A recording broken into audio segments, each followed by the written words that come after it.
Hi, I'm Elizabeth. Our family has always been tightly knit, brimming with love and laughter. James, my husband, has been my steadfast support since our college days, and together we've raised our daughter Emma, a bright and inquisitive 8-year-old who is the light of our lives.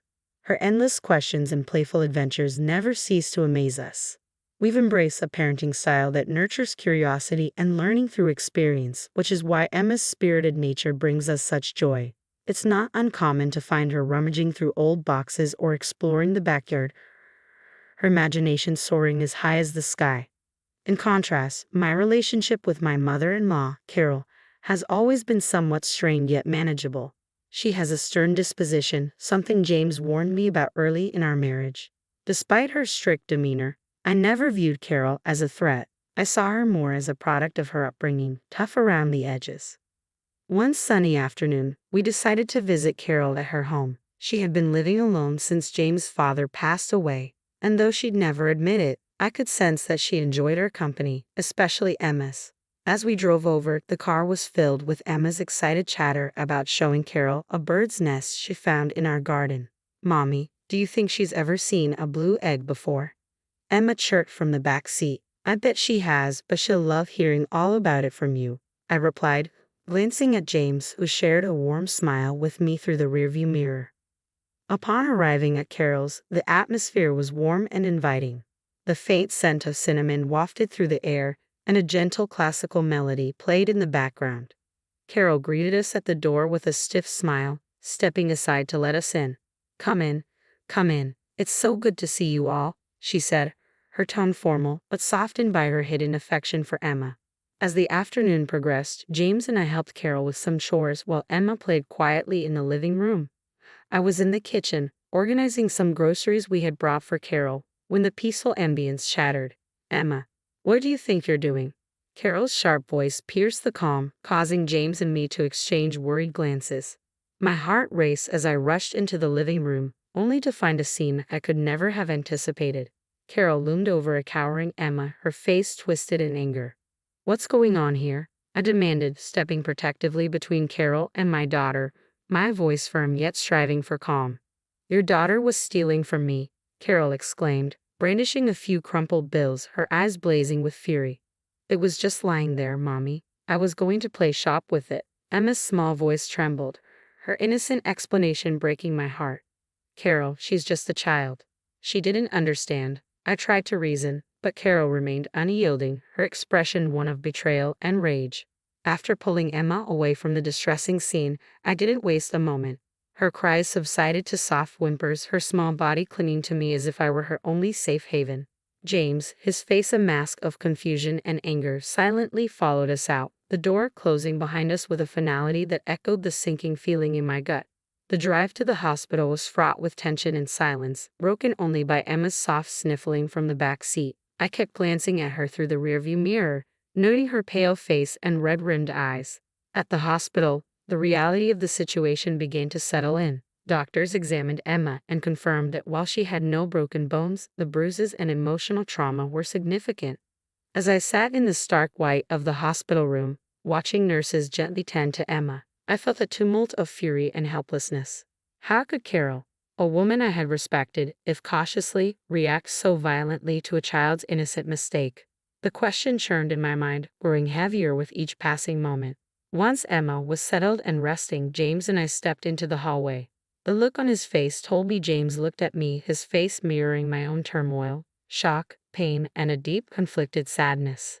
"Elizabeth, I don't even know what to say. I've never seen my mother act like that. We have to do something, James. We can't just let this go." My voice trembled, but I forced it to stay steady. She hurt Emma. She could have caused serious harm over something so trivial. James ran a hand through his hair, a gesture of frustration and despair. "I know, you're right. Whatever you think is best, I'll support you." What are you considering?" I took a deep breath, the weight of the decision pressing down on me. "I'm going to file a police report. This isn't just about today, it's about Emma's safety in the future. Your mother crossed the line." James' face hardened, his jaw set with a grim resolve. "Do it. I'll stand by you. Emma comes first. And for now, I think we need to cut ties with my mother until we can understand why this happened and make sure it never does again." With his support, I called the police from the hospital. Speaking to an officer felt surreal, like I was recounting a nightmare that couldn't possibly be my reality. But the officer's calm, steady responses provided a small comfort. They took my report seriously and assured us that they would follow up. Returning to Emma's side, I held her hand, silently promising to protect her from any future harm. As she slept, her face still streaked with dried tears, my resolve solidified. No matter the fallout, protecting my daughter was my most important duty. Carol's behavior had exposed a dangerous side, and severing ties, no matter how painful for James, was the only way forward. When we left the hospital that night, everything felt changed. What was once a tentative truce with Carol had transformed into a decisive break, one made for Emma's sake and for the sake of our family. In the days that followed, we were swept into a whirlwind of legal consultations and emotional upheaval. James and I were firm in our decision. Carol had to face the consequences of her actions. We sought advice from a family lawyer determined to obtain a restraining order to keep Carol away from Emma. The process was grueling, filled with endless paperwork and the emotional toll of retelling the incident again and again. Yet Emma's recovery remained our top priority. Her usual bright spark seemed dimmed, her laughter quieter. We arranged for her to see a child psychologist to help her process the trauma. The first few sessions were difficult. Emma was withdrawn, reluctant to talk about what had happened. But gradually she opened up, using drawings and dolls to express her feelings, a technique her therapist suggested to gently guide her through the trauma. James and I also sought counseling, learning how to support Emma and work through our own guilt and anger. Through these sessions, we found a deeper appreciation for our bond. No matter how strained things became, we faced everything together as a united front for Emma. The community's reaction was unexpectedly supportive. Friends and neighbors offered kind words, delivered meals, and even organized playdates to help Emma feel surrounded by love. Their encouragement reassured us that we had made the right decision. Conversely, Carol faced a different kind of response. News of her actions spread quickly, shocking those who had known her for years. Some tried to reach out, hoping there was a misunderstanding.